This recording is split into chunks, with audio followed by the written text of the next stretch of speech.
Ser minero.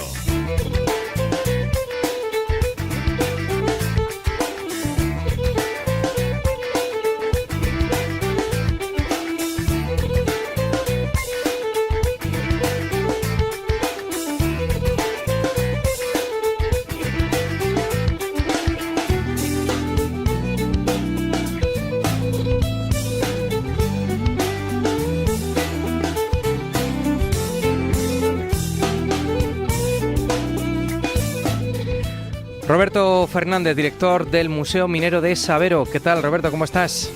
Muy bien, fenomenal. Hoy tenemos y contamos con invitado, pero para introducirle vamos a decir en primer lugar que seguimos ampliando nuestras referencias en cuanto a nuestra particular biblioteca minera, ¿no? Pues sí, vamos a retomar, si te parece, pues nuestra sección de literatura minera, como dices tú, muy bien dicho, ampliando nuestra biblioteca minera, que ya tiene unos cuantos volúmenes, la sí. verdad.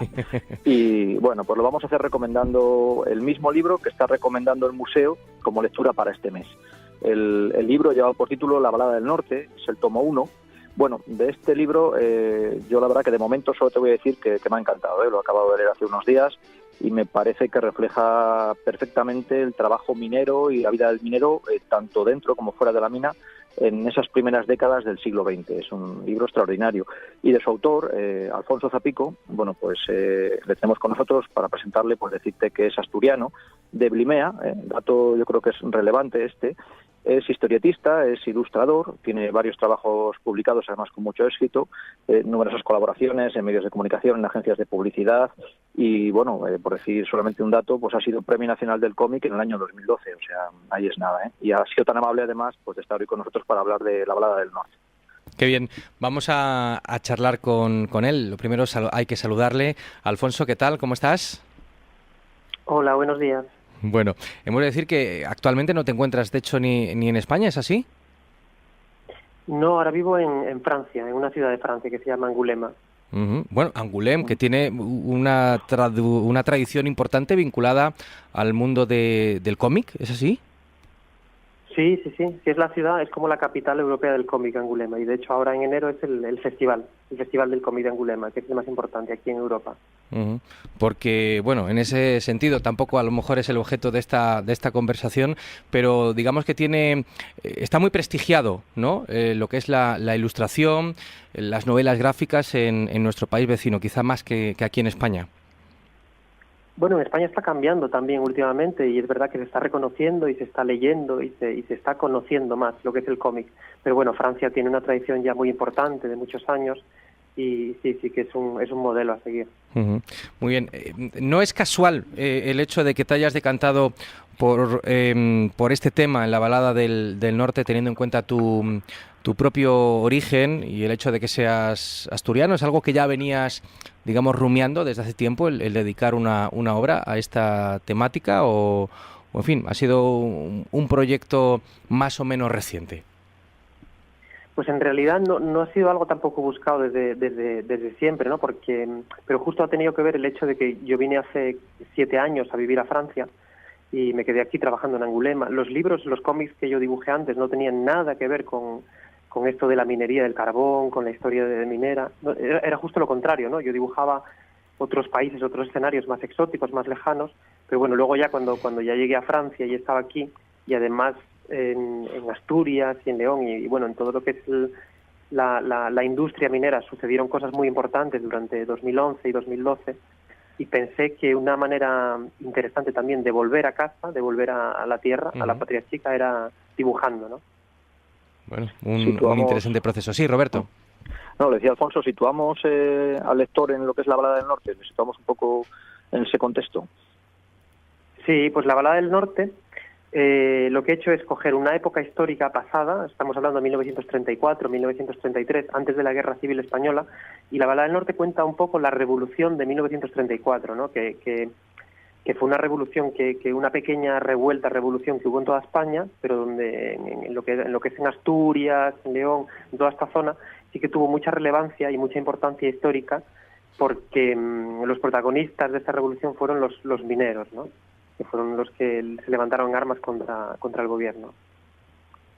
Y en el libro, Alfonso, bueno, yo creo que va un poco, ¿no?, en esa línea de las novelas del siglo XIX, ¿no?, con su historia de amor imposible incluida, pero sin embargo es como una especie de disculpa, ¿verdad?, esta historia principal que tú cuentas, pues para contar otras muchas cosas. Sí, sí, es una excusa. Lo que pasa es que digo, bueno, pues como tengo que coger un momento histórico, tengo que buscar un contexto, pues cogí este, que es como el más conocido o el más histórico, el más del que más se habla, ¿no? Aunque no se entiende o no se recuerda o no se conoce muy bien, incluso en Asturias, incluso en la cuenca minera, ¿no?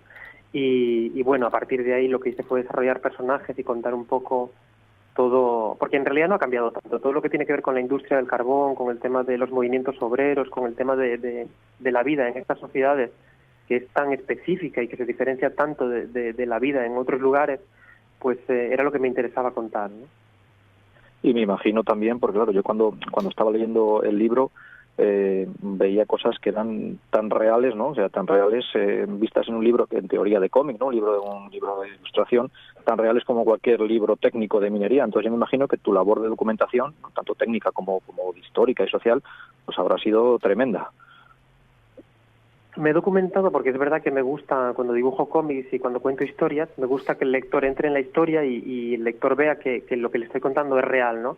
Entonces, bueno, ha sido una labor un poco complicada para mí porque yo soy ya la generación que ya no ha bajado a la mina. En realidad vengo de una familia minera donde mis abuelos eran mineros y mi tío es minero, y lo que he hecho ha sido tirar un poco de esos testigos, ¿no?, de esos testimonios, y les he preguntado cómo hablan dentro de los pozos, cómo llaman a tal o cual cosa, cómo se utiliza ese lenguaje del trabajo, ¿no?, que yo ya no conozco y que se pierde. Pues lo he rescatado un poco para meterlo en estas viñetas.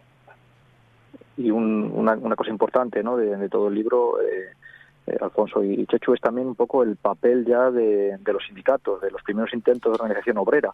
Incluso en algún bar yo me he fijado que hay un cartel del Soma UGT, ¿no? Eso sí que está ahí presente.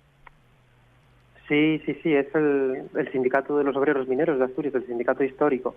Y claro, en realidad, aunque los personajes son imaginarios, todo este fondo histórico de los sindicatos y de los empresarios mineros, de los propios mineros y las familias, todo esto sí que lo he construido con testimonios reales. Y de hecho las anécdotas que se cuentan en los bares o muchas cosas de las que suceden en el cómic son cosas reales que a mí me contaron y que están presentes, ¿no? De hecho, el sindicato minero sigue todavía funcionando a día de hoy, aunque hay pocos mineros, pero sí que está vivo, ¿no? ¿Qué respuesta, qué acogida ha tenido esta obra entre tus lectores, ya sean o pertenezcan al universo de la minería o estén fuera de él? Pues ha sido muy interesante la acogida de los lectores, por un lado, en Asturias, donde la gente ha estado muy contenta y ha recibido muy bien el libro, que ha funcionado muy bien, porque han visto un poco su propia historia dibujada y narrada, ¿no?, y contada, y ha llegado al público.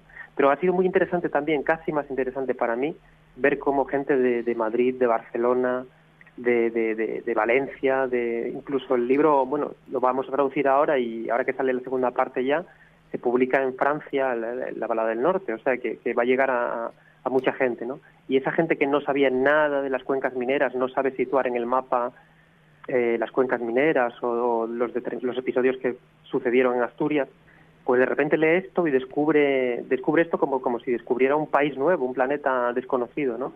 Y esto es lo interesante, ¿no?, que también lo han recibido muy bien y también ha funcionado muy bien, y también se enganchan a esta historia. Me ha parecido entenderte que va a haber una continuación de la Balada del Norte. Sí, en realidad la Balada del Norte ahora van a ser 3 libros, porque iban a ser 2 libros, pero bueno, hay demasiado que contar. Entonces ahora la segunda parte, sale ahora en febrero la segunda parte, y me queda todavía un tercer libro que es un poco ya el desenlace de la historia. ¿Cuál va a ser un poco el hilo conductor de esa historia o el escenario en el que vas a colocar a tus personajes? Pues en este primer libro que ya está publicado, que es de 2015, La Balada del Norte cuenta un poco el antes de la revolución, cómo era la vida en los valles mineros, presenta a los personajes, al dueño de esa mina, al hijo que vive en Madrid, que regresa, a lo que son los personajes que viven en los pueblos mineros, al capataz, a su hija, a los sindicatos, a todos los actores que que viven y conviven en este periodo inicial y por qué se llega a la revolución, ¿no? ¿Qué es lo que sucede en una sociedad? ¿Qué es lo que sucede en una determinada parte del mundo para que de repente la gente se harte y se levanten armas, ¿no? Que esto es lo más difícil de todo, explicar esto. Y luego el segundo libro, el que se publica el mes que viene, es el transcurso de lo que es la revolución. Durante esas 2 semanas largas que duró la revolución de 1934, pues se explica un poco todo el proceso que sufren los personajes durante la revolución. El tercer libro es ya simplemente pues el desenlace de la historia y bueno, y las conclusiones, ¿no? Y el después de. Muy bien. Roberto, va a haber que hacer sitio entonces o reservar hueco en nuestra estantería para que encaje perfectamente la trilogía, ¿no?, de Alfonso.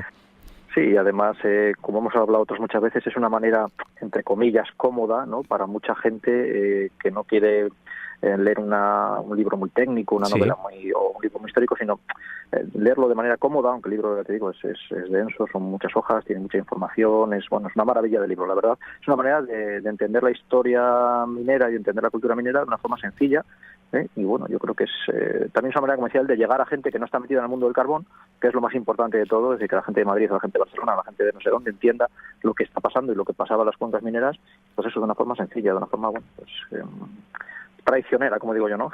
Metemos la historia de la minería sin que se den cuenta prácticamente. Entonces me parece estupenda la labor que ha hecho Alfonso y bueno, y la que está haciendo y hará. Y también, si queda un minuto, comentar, ¿verdad, Alfonso? A mí me ha gustado mucho el papel que le das también a la mujer en el libro, porque no solamente como esposa, como madre, como hermana, sino también como trabajadora de la mina en su faceta. Bueno, entonces me parece también interesante resaltar eso. Sí, es interesante y es una parte muy desconocida también, incluso a veces, incluso en Asturias, incluso en la sociedad en la que yo vengo, ha pasado muy desapercibido este papel, ¿no?, de las mujeres carboneras al principio, pero que han estado muy presentes y muy activas siempre, incluso en las reivindicaciones sindicales, en la lucha obrera.